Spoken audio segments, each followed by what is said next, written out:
And even as he passes, he's being a hero. I wanted to be here to commemorate him and honor him. Pierce County Unit 440. He was somebody that always stepped up and took care of business. I just want them to know that we love them all and we appreciate their sacrifice. I love this department. I love all of our deputies. I love Sergeant Rich Scaniff. I love Deputy Dominique Calata. Pierce County Unit 440, out of service for the final time. Gone and never forgotten.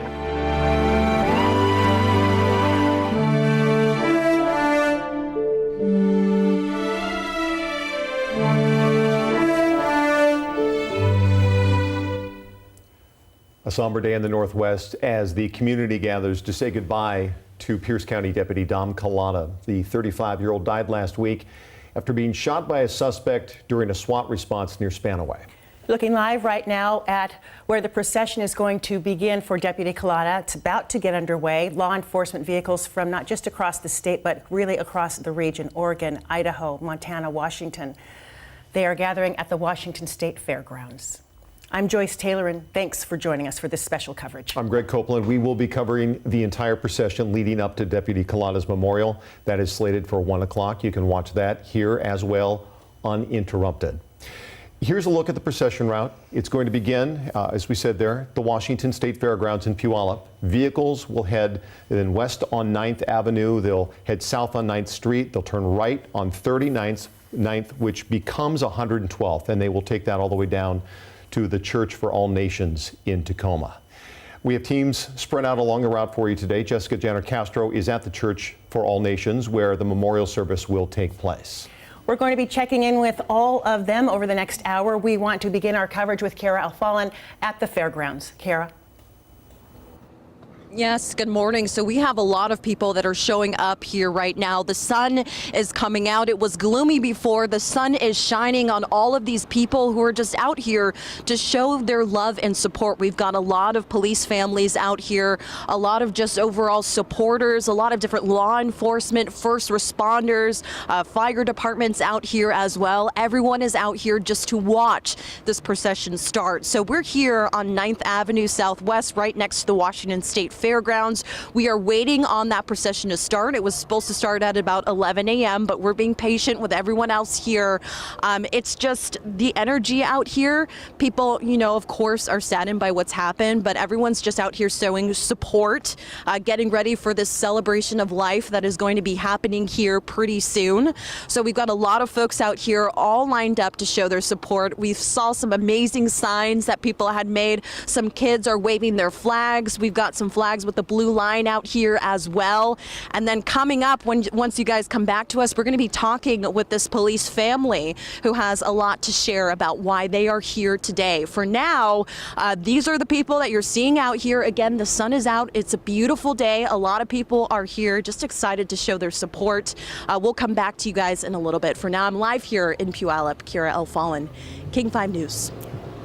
And we will get back to you shortly, Kara. Thank you so much. And it's no wonder that it's taking them a little time to get started, because it's our understanding there will be more than 500 vehicles as part of this procession. So from the fairgrounds all the way along to the church, we'll keep in touch with our reporters along the way. We have a lot ahead in the next couple of hours. Joining us now is Brian Johnston. He's the executive director of Behind the Badge Foundation. And first off, thanks for coming in today. I know Yes. this is what you guys do, and we really appreciate you being here, sharing your expertise. There's a lot going on, a lot of planning that takes place to get us to a day like this, and you are going to be helping us walk us through really all of the idiosyncrasies that we otherwise would not understand. Well, and thank you for that, and good morning to both of you, and thank you for allowing us to come in and help in the public's knowledge and ability to participate all over the state of Washington. So thank you. It takes days to plan this moment, really. And this moment is so important, not just for the family and for law enforcement officers, but for the public. Tell us why. Well, first of all, you know, our grief, our individual grief journeys are very unique, and we do that alone. As a community, we want to come together and help to remember and mourn with this family, with this law enforcement family, and with this Pierce County Sheriff's Department family, and show them all of the support that we can possibly bring to bear, as well as bring all of the honors that are afforded to someone who has given his life for service to his community. This is scheduled to get underway here momentarily, and Joyce mentioned the amount of vehicles, but I think you said earlier 575 cars are expected to make their way. It's about a little more than 8 miles from there to the church. Walk us through what's going to happen as this picks up here in a few minutes. Sure. Coming to the fairgrounds right now is the family motorcade. That is the motorcade that includes Dom, as well as all the primary family members, or all the family members that we're going to envelop with our love and support today. As soon as they get to the fairgrounds, they're going to pick up and the 575 or more vehicles and make their way to Church of All Nations. Along the route, we expect to see tons of support. We know that there are local dignitaries and elected officials that are lining the roadways, even in Puyallup, as well as all those people that you saw, from family members to school children. Obviously, there's going to be a lot of the first responders that are not able to get out of work today, so they're going to line the route as well. And again, just to show this part of support and help this family get through this day. This deputy was beloved Yeah. in his community, within the department. He was a former Army veteran, Yep. did 3 tours, 2 in Iraq and 1 in Afghanistan as part of the National Guard. And the family contingent today is going to be about 500 people in Yeah. terms of family and close friends. Yes, 500 yeah. people. That is an incredible number, and that speaks to the breadth of this young man's connections and his family's connections, along with the people that they love in their own community, whether it's their church community or the direct family members. And that's not even including the department members that will be there, or the military members, or outside agencies or public that will be there today. And he was just 35 years old. Yeah. And to already have done so much in his life, it's extraordinary, Yeah. really.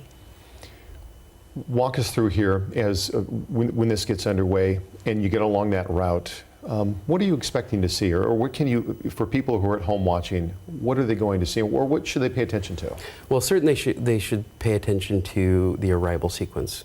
At the moment in time where this motorcade arrives at Church for All Nations, the primary honors begin, and you'll see 3 or 4 units, you'll see 4 different units that will greet the family. All of these units have a function to do somewhere along the way in the ceremony. The pipers will have their function later in the service. The rifle team will have their function. You'll also see the riderless horse as well as the caisson horses. And then you will also see the men and women in honor guard uniform that are walking along with the coach and with the limousines protecting that family. And they will be with them all day long. And as the procession is getting ready to start and we're seeing the cars lining up, is there a particular order in which these vehicles will be arriving after the motorcade? Oh, sure. Certainly Pierce County Sheriff's Department, as well as the SWAT unit and the contingent from Edgewood Police Department, which is a contract city for the county.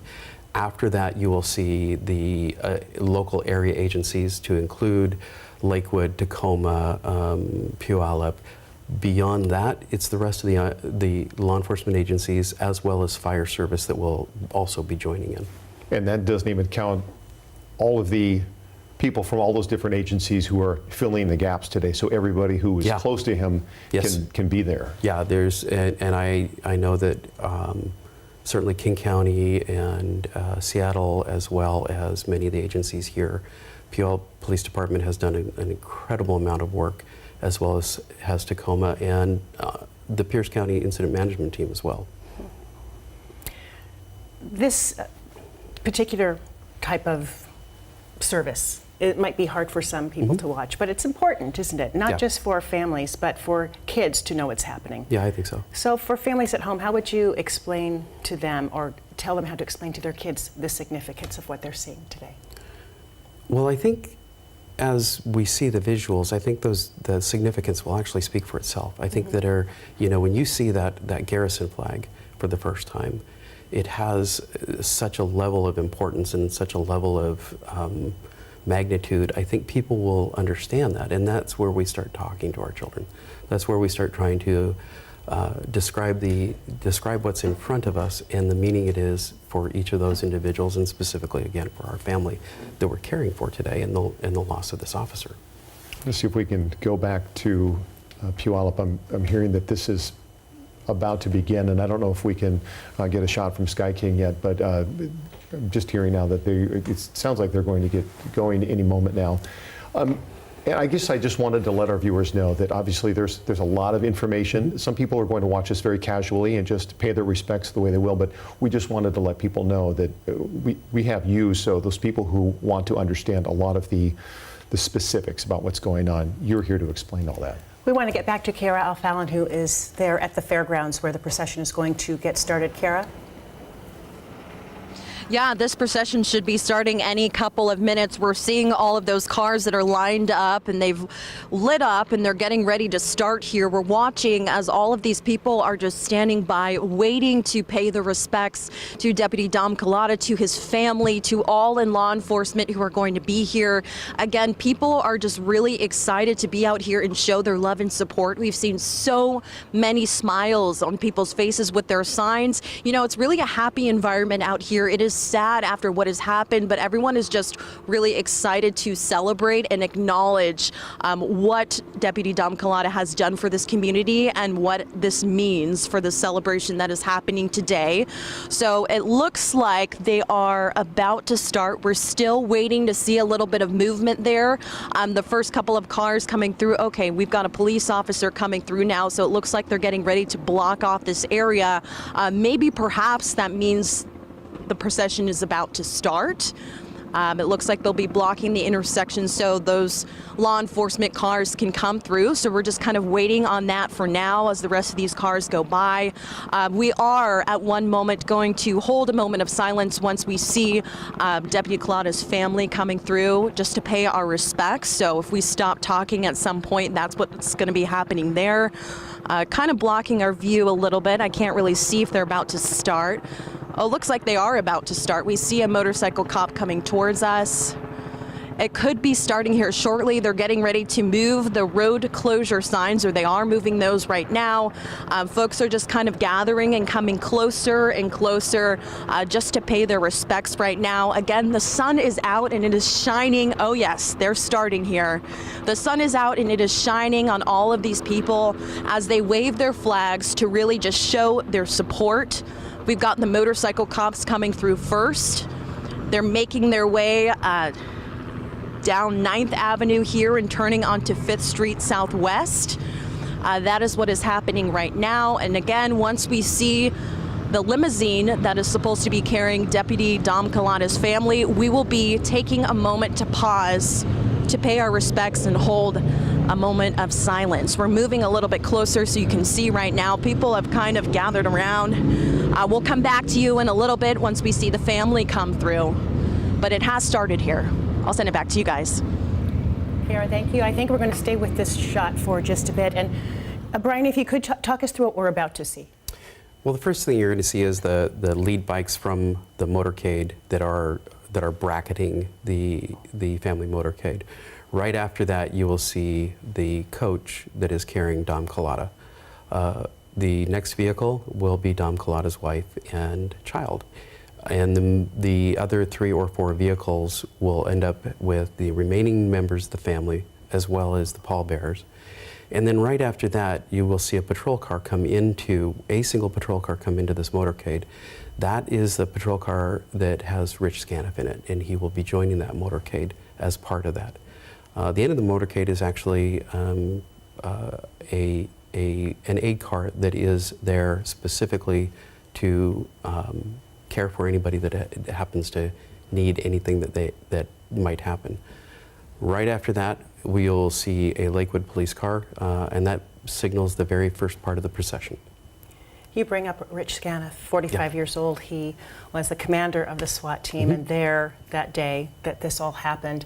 And it has to be an excruciating day for him as well. He survived. He is going to be recovering from his wounds from being shot himself, but I can't imagine what it's like, not just for the Calata family, but also for the Scaniff family.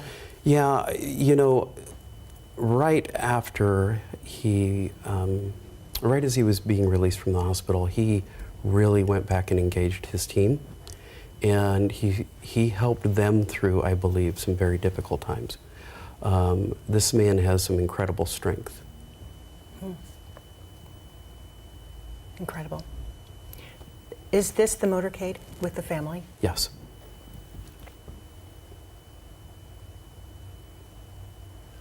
We've seen a lot of the motorcycles come out there. I assume some of those are just for traffic and clearing the road ahead of that on that 8-mile route. Walk us through what they do. Are they just keeping people basically off the roads? Is that what they're? So those riders that are a combination of riders from all over the region, including Puyallup, including the Washington State Patrol, they're very, very experienced on this kind of a movement. They are dedicated solely to this motorcade. There are about 70 bikes involved right now. And they will cover every intersection, cover every on-ramp, off-ramp, and manage that group to make sure that they are totally safe from any kind of traffic or any kind of problematic issues. They are just with that motorcade, nothing else.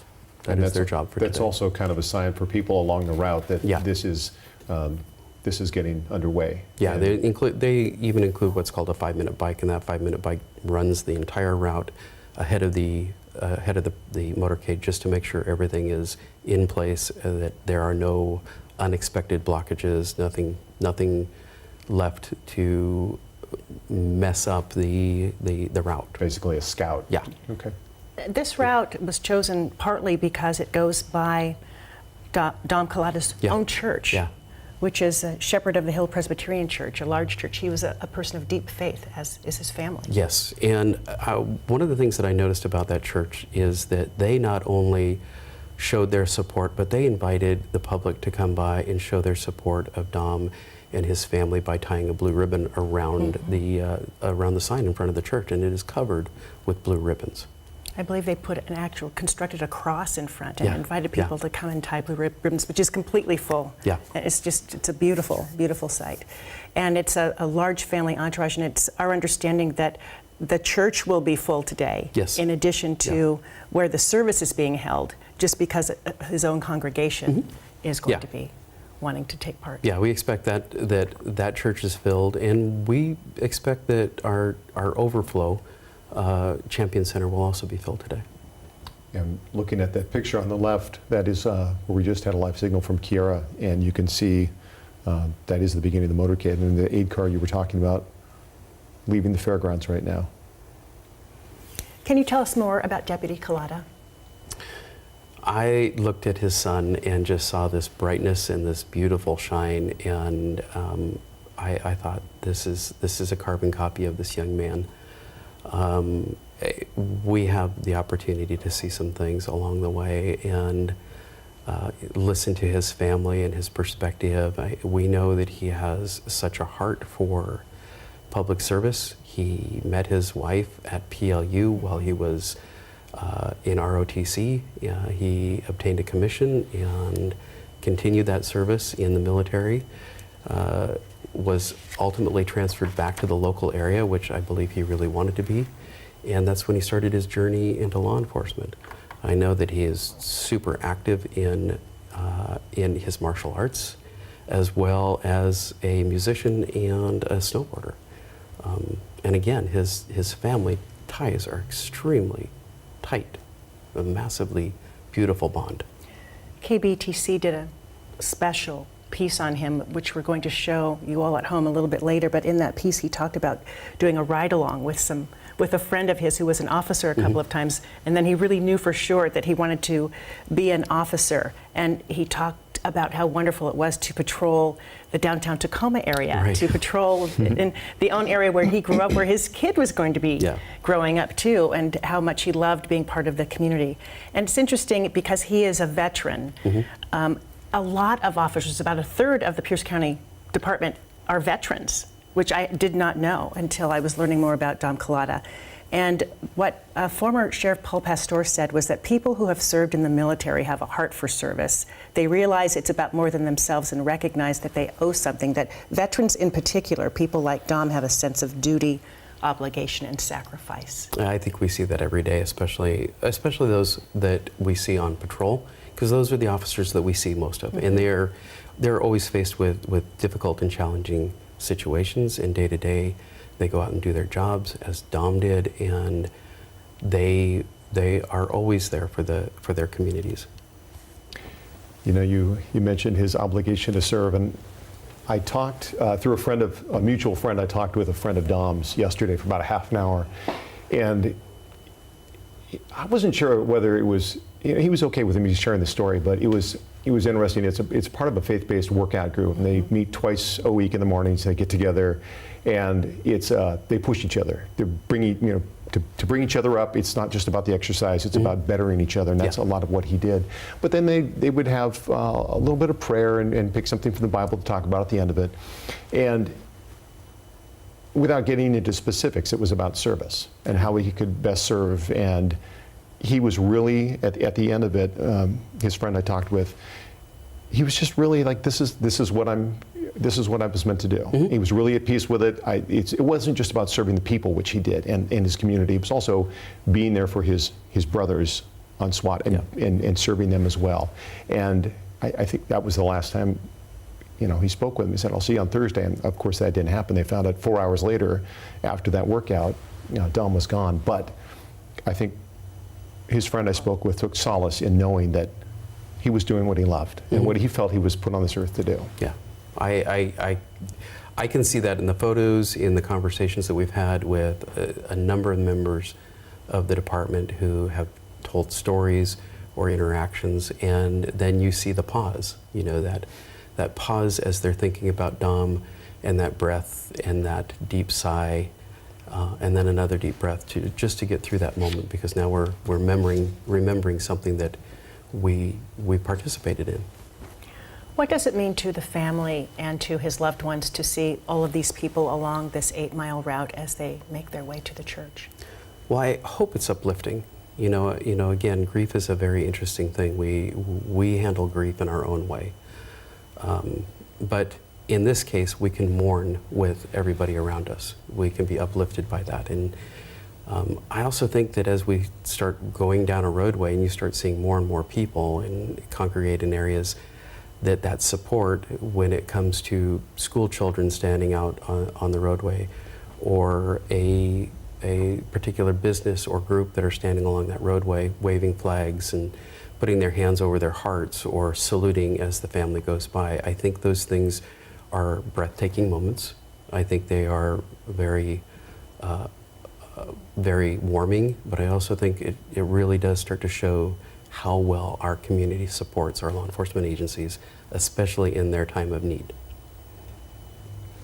It's interesting that in moments like this, we can put all differences aside and see that we have more in common. Yeah, I than truly we believe are that. different, Yeah. because people from all walks of life, from all ages, all genders, all races, can come and recognize that this person, this young father who's given his life in the service of others, is somebody who should be honored. Yeah, I believe that. I mean, the best of us come out in these very tragic situations. But I also believe that we're all vulnerable when a law enforcement officer dies doing their job, that we also become all vulnerable to that and want to get together with other people arm in arm to help us manage that. You can see here from this shot, that's the same location of the fairgrounds. A steady stream of vehicles is still pouring out there. We want to get to Brady Wakayama. He's along the route, I believe down by where 9th turns into 39th and a little farther along the route. Brady, what can you tell us? Yeah, hey guys, as you can see, and we showed you those shots earlier, you know, Deputy Calata as well as his family just passed us along with the motorcade, and as you can see, there's just, as we've been saying, hundreds upon hundreds of law enforcement vehicles, you know, making their way down that road, coming from the fairgrounds, which we're just about 2 miles south of the fairgrounds, making their way along 9th Street to 39th Avenue, eventually turning right here, and then becoming 112th all the way down to the church where the where the celebration of life, where the memorial will be happening. And as you can see, it's actually just silence for the most part. People just paying their respects, looking onward to the law enforcement just right next to us. We actually have a Boy Scout troop right here, Troop 692 out of Camp Kieran. They're obviously saluting all those law enforcement officers as well as Deputy Dom Calata, and we even have businesses paying their respects. Gateway Real Estate right here, they have a sign right here, rest in peace, Deputy Dom Calata. But certainly people are quiet here, taking it all in, looking at the flashing lights. Of course, as Kiara was saying too, at her site, there are several American flags here, especially those American flags with the blue line, of course, respecting and honoring the fallen officer that is Deputy Calata. But yeah, as you can see, just an endless stream of vehicles making their way down that 9th Street, coming from the fairgrounds, and once more just turning right onto 39th, which eventually becomes that 112th, and eventually making the way to the Church of All Nations. But you know, we'll be here for the next hour or so, but I'll send it back to you guys in the studio. And we'll get back to you in just a bit. Brady, thanks so much. So wonderful to see the Boy Scout troop there, and maybe we'll hear from them a bit later on. We want to go now to Lionel Donovan, who also is along the route as the procession is making its way. I think they're about 6 minutes from getting to the church. Lionel is along Canyon Road. Lionel? Good morning. Well, as you were saying earlier, we've been seeing an endless stream of police vehicles actually make their way down 112th right now to clear the roads out for the procession to make its way through. And we've been hearing from people throughout the morning talk about, you know, Deputy Calata and the service that he gave not only to Pierce County, but across the country. There have been a lot of veterans actually across the street talking about his military service. But what also seems to really be connecting with a lot of people is Calata's connection to Pierce County and Spanaway. He was a son of Spanaway. He grew up here in this area and actually started his military career at Pacific Lutheran University. So a lot of people here are saying that, you know, as much as heartbreaking as it is to lose a deputy, the fact that he had such a strong connection to the community just makes this hit a lot harder at the moment. So as it stands right now, it looks like we have more police vehicles coming down here, clearing the roads out, making room for the procession, and people have been taking pictures throughout the morning, trying to show support, waving flags. We have people here who have put up posters with signs of well wishes to the Calata family, and it looks like some of the vehicles are actually making their way here. So we're going to stand by for the moment and wait for the procession to come through. Lionel, thank you. And we want to get back to Brady Wakayama, and we'll get back to him in just a moment. In the meantime, you were just mentioning moments ago, and we know this is about an 8-mile route. Mm-hmm. We're still seeing vehicles leave the fairgrounds. So it's going to take, well, they're just about, you said about 5 minutes off now from reaching the church, but there's a long line of 570 plus cars. Right? Yeah. It's going to take a little while. I'm hearing now we can go back to Brady. We saw the Boy Scout troop with him, and he has one that he wanted to speak with. Brady. Hey guys, yeah, welcome back here. Yeah, you saw earlier, of course, a lot of people, and a huge part of that group was, of course, just these Boy Scouts right here. And you saw them saluting earlier, just as, of course, the law enforcement was coming by. Deputy Calata was also coming by. But, you know, here with me, I'm with the troop leader, Leanne Shaka. Leanne, just tell me, what was that moment like? We saw you saluting. What was that moment like? It was a little bit emotional. It kind of choked us up, and we're just so thankful to have the opportunity to be here in honor of Deputy Calata. And also right here, I have with me Chase Glasser. He's one of the senior troops here. Chase, obviously, you know, you're a young man. You just saw that moment, powerful moment.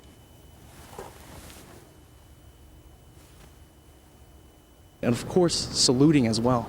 It's a really powerful moment to be out here in front of the crowd and watching the motorcade. It really grounds you as a person, and I can only thank the people that help serve our community and our country. And Leanne, we have to ask too, you know, why do you think it was so important to be out here with your troop? Why did you guys feel so compelled to be here? And once again, just that moment.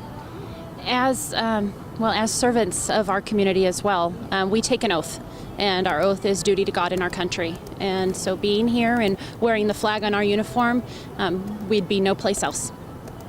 Of course, Leanne, we want to thank you guys all for your time, of course, and, we'll get you out on this. Is there one message to the Clotta family that you want to send to them, a message to the family during this tough time? Well, we want to send our prayers to the family, and we'd like to say thank you to them and Deputy Calata for his service. Well, thank you guys so much. Thank you guys so much. Joyce, Greg, I'll send it back to you guys.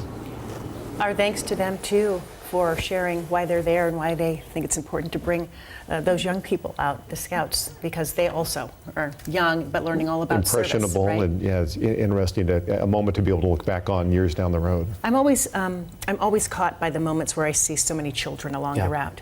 That, for some reason, that always moves me deeply, because it's a really young age to try to explain to a child what is happening, what they're seeing, why we're there. It's a lot for a child. It can be very overwhelming, and I really want to thank their parents and their troop leaders for bringing them into this and allowing for that conversation to happen, because they're definitely going to have questions as to what's going on and why this happened, and bringing a younger generation into this as a support and for their own benefit is just, I think, is very wonderful.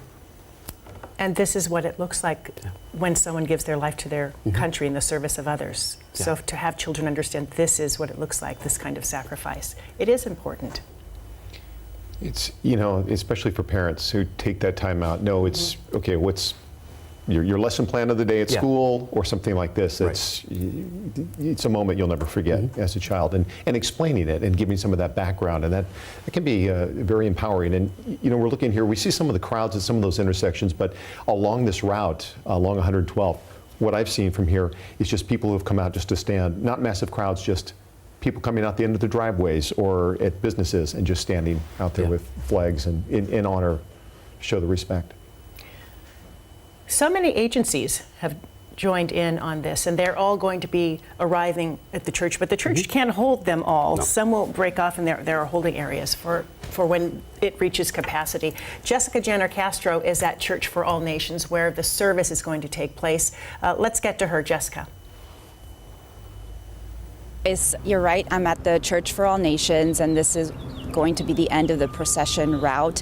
The garrison flag behind me was raised just a short time ago. I heard Executive Director of Behind the Badge, Brian Johnston, mention the grandeur of the flag and really symbolizing what it means to be out here today and the importance of what we're going to be seeing. Here at the end of the procession, we're going to be seeing a lot of the ceremonial traditions. The bagpipers are out here already. To my left, there is the riderless horse that's out here as well. And we're starting now to see some law enforcement make their way here to the church. A lot of law enforcement, a lot of public members out here, community members out here showing their respects, holding the thin blue line flag. I spoke to one person who was out here. She said, my family has first responders in it, and they have been able to make it home. They've been able to retire. And so she felt like it was important to be out here today to show respect to Deputy Dom Calata and, of course, show her respects to the family as well, and of course all of the law enforcement and first responders that are out here as part of this ceremony. Again, we are starting to see law enforcement make their way out here as we expect the procession and Deputy Dom Calata's body to arrive here at the church in just a few minutes. And it's been really special to see the children out here as well. Joyce, I heard you mention that and just how powerful that can be. Certainly a lot of families bringing their kids out here to explain what has happened and the importance of today, the importance of honoring our law enforcement and first responder communities. And it's just been a really special moment to see all of this as the procession starts to make its way here to the Church for All Nations in Tacoma. Joyce and Greg, I'll send it back to you. Jessica, I know it's probably hard to describe the mood of that moment there, but it sounds like people are showing gratitude, but it's also very solemn. How would you describe what it's like there at the church right now? It is solemn. It's also a sense of appreciation, certainly appreciation for Deputy Dom Calata, his life that he lived, his service, both in the military and in local law enforcement, and also a moment to explain, I think, and to really stop and appreciate what our law enforcement and what our first responders give on a daily basis. A lot of people with family members of their own who participate in law enforcement or in some other service for the community, and they say they are certainly appreciative that their family members get to come home at night, and they just really understand the sacrifice that Deputy Calata's family has given. Jessica, thank you. The motorcade is making its way to you. Should be there momentarily. They are making a stop here, and Brian, I want to bring you back in because you and I talked about this earlier. Tell us about the transition here as they are coming up on the church before they go into the Garrison flag. Walk us through it. I think it's important to note that Dom has not been alone at all in this past week and 3 or 4 to 5 days. Every step of the way, he's had somebody watching over him, family members, actual department members. And as he has been brought to the church today, the motors have taken that role as the watch over him. Now they hand that off to the honors section. And this honors section and the community at large will continue that watch throughout the rest of the service. This portion you'll see is the Seattle Police Pipes and Drums assisted with Pierce Fire. Following that is the 21 gun contingent and then the horses.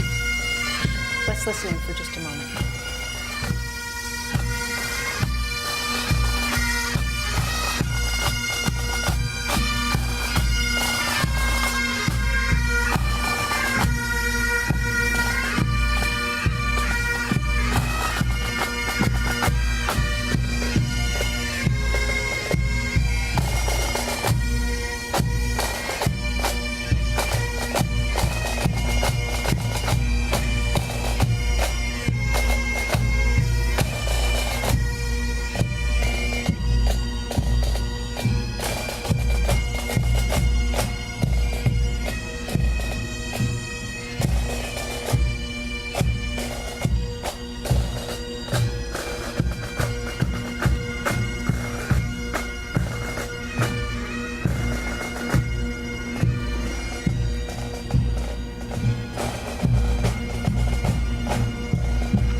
Brian, let's bring you back in and explain to us the significance of the riderless horse. So many of our traditions come from either our military or from our Irish Catholic heritage from the early part of the 1900s.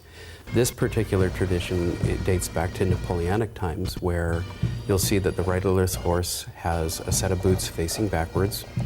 This signifies that the commanding officer is bidding his troops farewell as he moves on to the next billet.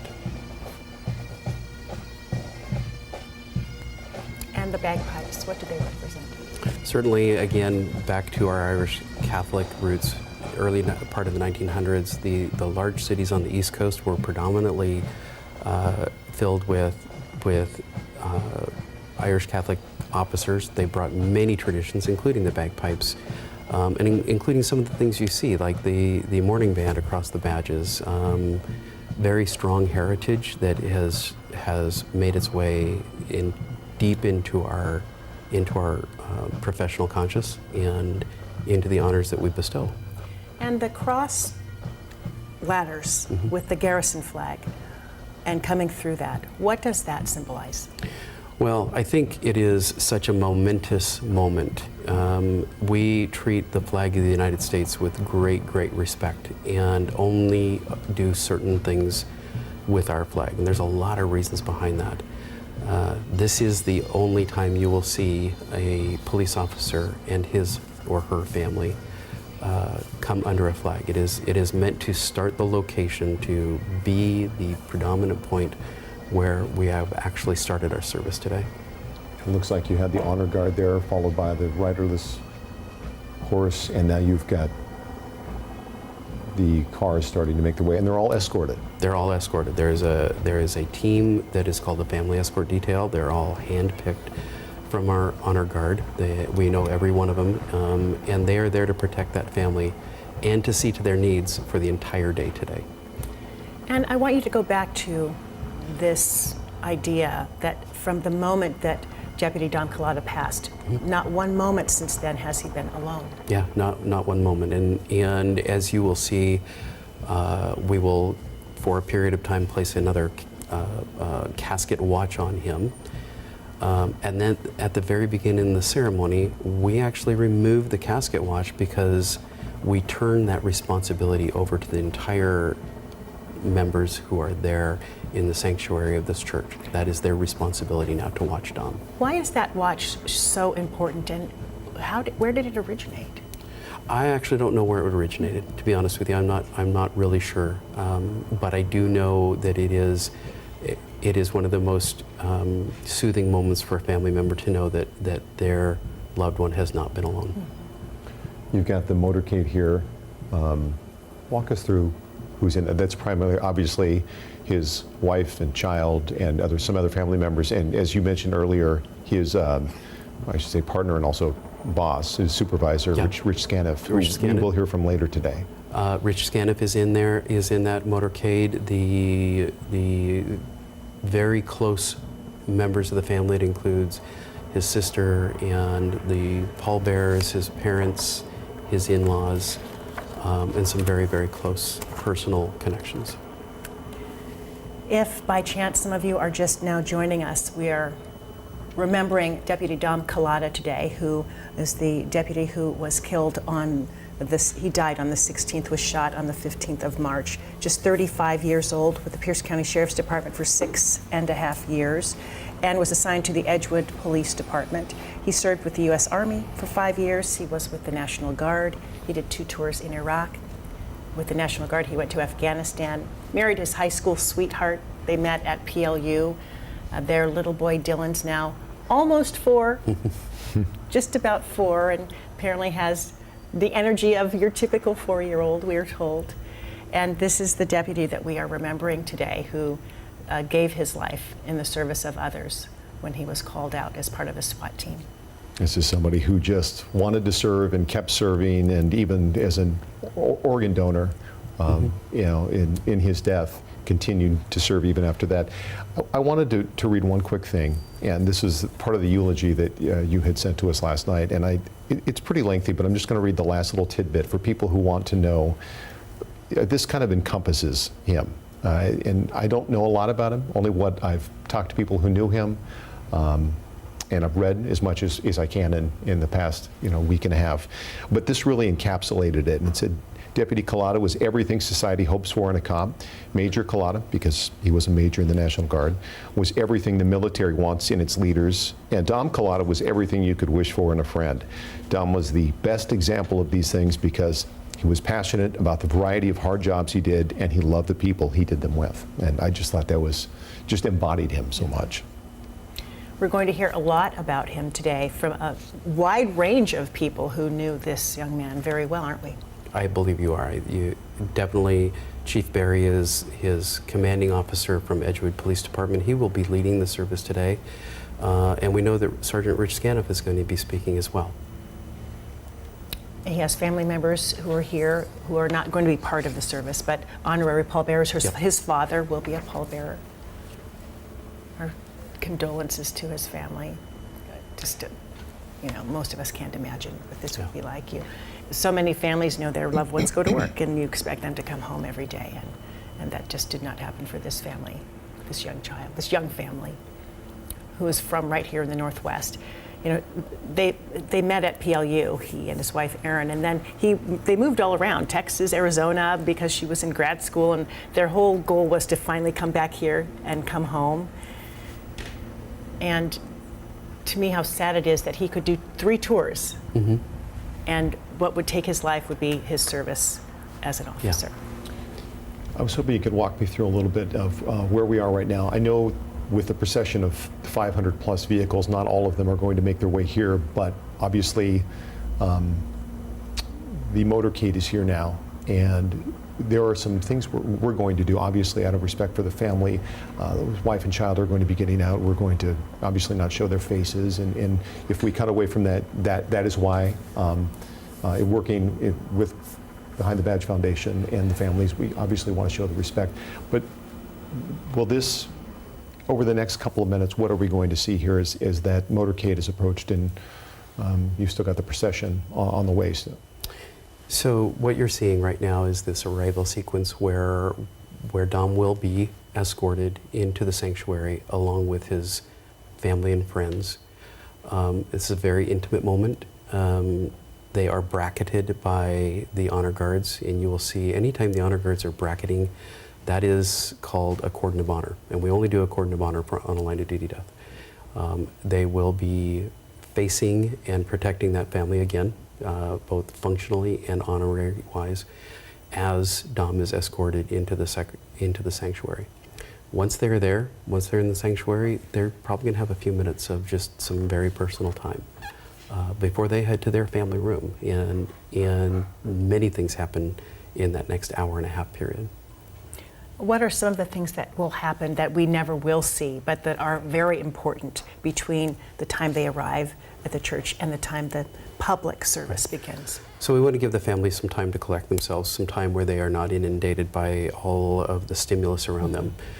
We certainly want to make sure that they get a little bit of nourishment, hydration. It's a long couple of hours coming up. And then there is particular presentations that will happen at that time too. And what's happening right now? Just walk us through. This is the pallbearers, close family, friends, and family members, led by a commander who is giving them direction as to how to treat Dom as he is being brought into the sanctuary.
Boy, even in silence, that is pretty powerful. Is that primarily Pierce County? the officers that we see lining That the is path there? that is the honor guards from all across the region. There's probably All honor guards. There's probably 200 honor guard members there today that are here in support to fulfill all those honors afforded to Dom and his family. That it would also include firefighters in honor guard members, as well as, you know, the particular units from Pierce County Honor Guard that have very specific duties to do today. As a former officer yourself, what is it that compels them to come, that is so important to them that they show up today? I think this group is very aware of the possibility of losing an officer, probably more aware than most of the rest of us. And many of them have been affected by a loss. Many of them have prior military. Many of them just have another level of willingness to serve. And not only to serve, but to do it in a manner in which can be elevated, that their deportment, their uniforms can speak to the highest level of professionalism within their agencies. Can you tell us, well, it looks like maybe they have, I don't know if dismissed is the proper term. We saw what would be the family and going in with him. What do we see from here? The law enforcement filing in and... Law enforcement will start filing in a couple of minutes. The family will be escorted to their room where they'll have a chance to relax, if relax is even the correct word. And then the sanctuary will be opened up for seating. And for, an hour and 10 minutes, you will see a long line of people finding their ways to their seats. Okay. And it will be at capacity. And will be at capacity. There's no doubt that it will be at capacity. You're still seeing law enforcement vehicles on the roadway. Yeah, it will definitely be at capacity. So Dom Calata's family so young. He has this child who's almost 4, his wife in her mid-30s, and Behind the Badge does so much for families who have lost an officer, a loved one, not just during this period of time, which is so excruciating, but long into the future. Can you tell us what is going to be happening with Behind the Badge and Dom's family? Sure. You know, over the next 18 months, there will be a number of things that happen for the family in relationship to honors. But one of the things that we try to do is, along with some other organizations, I can't not talk about concerns of police survivors, both on the state level and the national level. Between our organizations, I think our goal and our ethic is to support the families in a number of different ways, whether it is information or bringing like survivors together to lean on each other in manner and way that is going to create lasting relationships. Certainly they will be given opportunities to seek professional assistance in a lot of different areas, whether that's financial or even with children who are struggling through the loss or family members that are struggling through the loss. We will hopefully be able to, with their will, to be able to connect them with those resources or provide those resources in the best way possible for them. Now that we've seen the casket file in, family inside the church, we watched that in silence here, and again, as I remarked, it was really powerful with no sound at all. I'd like to check in with our colleague Jessica Janner Castro, who's at the Church for All Nations and was able to watch this go by and kind of get some reaction. Obviously, a lot of emergency vehicles, police cars, still making their way to that church. It was, again, a long line, 500 plus vehicles. Jessica, walk us through what you saw in those moments. Yeah, Greg, you're mentioning the hundreds of cars, police vehicles and sheriff's vehicles making their way into the church right now, the Church for All Nations in Tacoma, and it's just really impressive to see, alongside the hundreds of honor guard that we saw saluting Deputy Dom Calata's body being escorted into the church. It's just really impressive to see the number of law enforcement out here, as well as the public saluting these law enforcement officers. And then, of course, we saw the ceremony. We had the garrison flag that was hoisted up into the air. As the motorcade made its way under, we had the bagpipers and the riderless horse, all symbolic, of course, for a fallen soldier and a deputy that was killed in the line of duty. And that was such a powerful moment to see as the family made its way, all those vehicles escorted as well to the church, and now this just massive line of sheriff's deputy vehicles, law enforcement vehicles that are making their way into the church, and the public still out here, many of them still saluting these vehicles as they come in this entire time. We can see, Jessica, people filing into the church. They're expecting it to be just at capacity. I'm imagining you're seeing all ages, young and old, all different races and different representations from law enforcement. Can you describe the crowd a bit?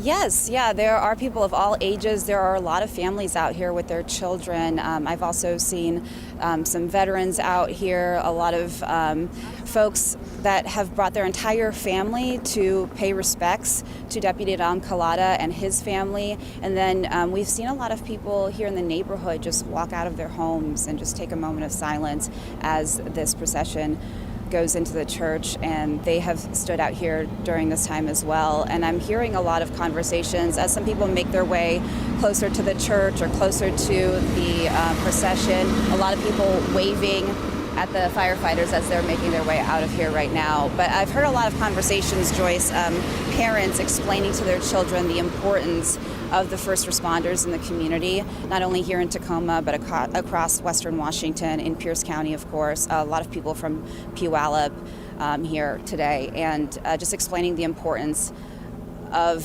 first responders and the job they do for our community each and every day, the way they put their lives on the line for us to keep all of us safe.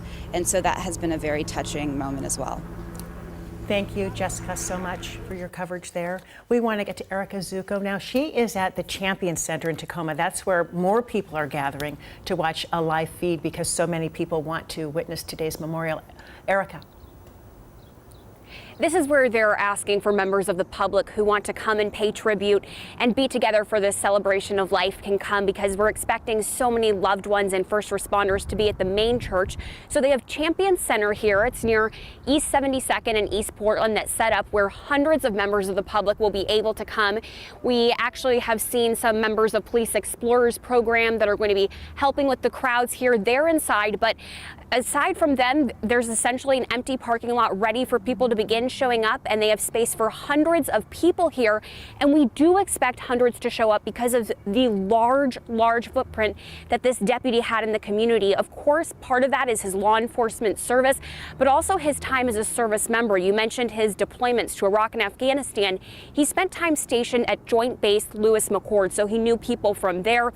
He went to Bethel High School, so potentially some of his old classmates could show up here.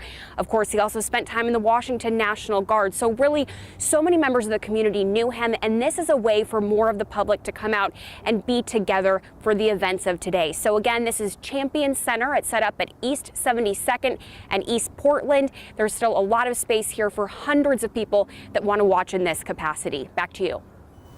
Okay. Erica, thank you. And anybody watching right now might wonder why this isn't at the Tacoma Dome. That's generally where these take place and have over the years, but they happen to have an event already booked, so it wasn't available. Basically, as I understand it, found the place that held the next biggest amount of people, followed by the Champion Center, and that's what we have today. So that's why a couple different locations versus one central place. We want you to know more about Deputy Calata. His extensive military background and law enforcement credentials, of course, speak for themselves. But we also have a very intimate look at his career, his personal life, in his own words. KBTC Public Television profiled Deputy Calata back in 2018, and it shows him as he'll be remembered, a loving husband and father, and of course, a dedicated public servant. Transit 496, I'll be in Service Working Center. Transit 496. The Pierce County Sheriff's Department, we're responsible for unincorporated Pierce County, but with the Transit Police, I'm typically assigned to downtown Tacoma. Just patrolling along the bus routes and all the different transit centers around here. Being a cop in the area I grew up, I find it very rewarding because, especially with a newborn kid, it's pretty awesome to be able to be out there and be personally responsible with trying to keep the community safe and keeping the streets safe, because this is ultimately where my child's going to grow up and where I'm going to be keeping a family.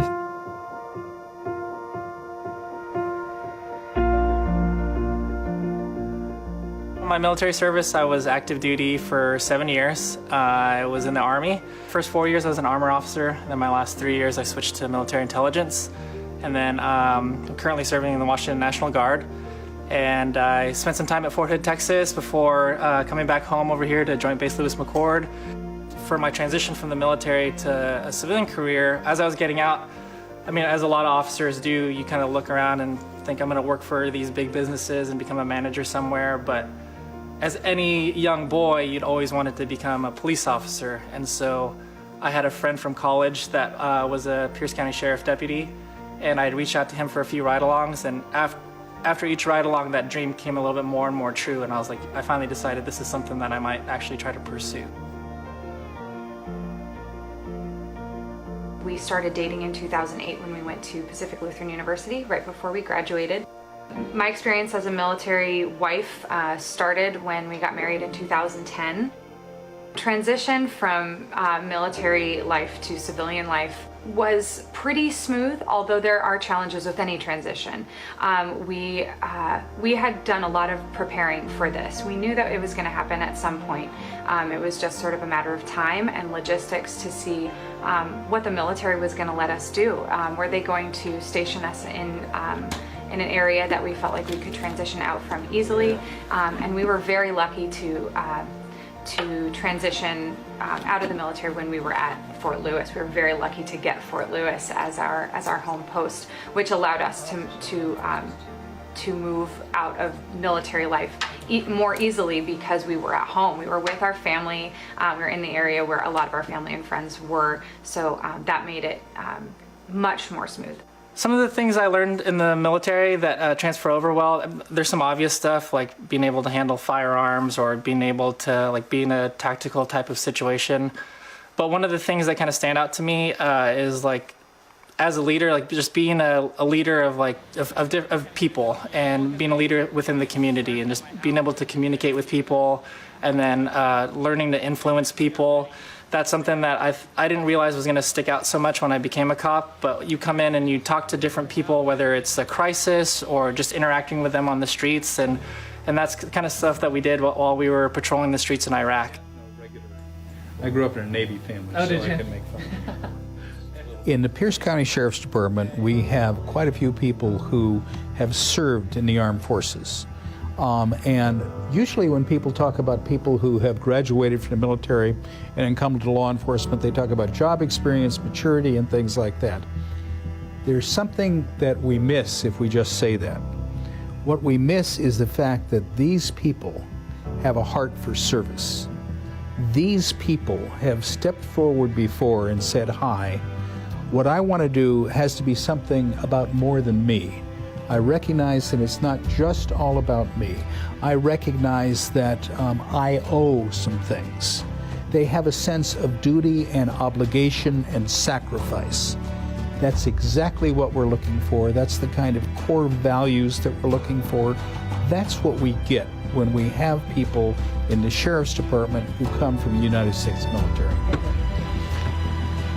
My piece of advice for them is to be humble about their roots and then aggressive with their goals. Everyone's going to be respectful and appreciative of their service from the military, but I think some of the qualities that make them a good veteran and what they learned in the military will help them aspire to succeed in the civilian life as long as they keep pushing with the same drive and discipline that they had in the military. We want to say thank you to KBTC Public Television for allowing us to run this piece, which they produced about Deputy Dom Calata back in 2018. I love what he said, be humble about your roots and aggressive with your goals. But that is why he was so respected. Yeah, yeah. So thank you again for allowing us to run that piece about him so that you all have a sense of who he was at home. And you get a sense of just his demeanor, his gentle demeanor. And there's some of the words when I was talking to his friend, he came up incredibly gentle and encourager and compassionate. And I think you see that there. Yeah. You are going to be coming back at the top of the hour because the memorial service starts at 1 o'clock.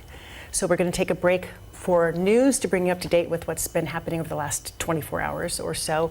But then at the top of the hour, we will have the memorial service. Right. We'll be right back. Stay with us.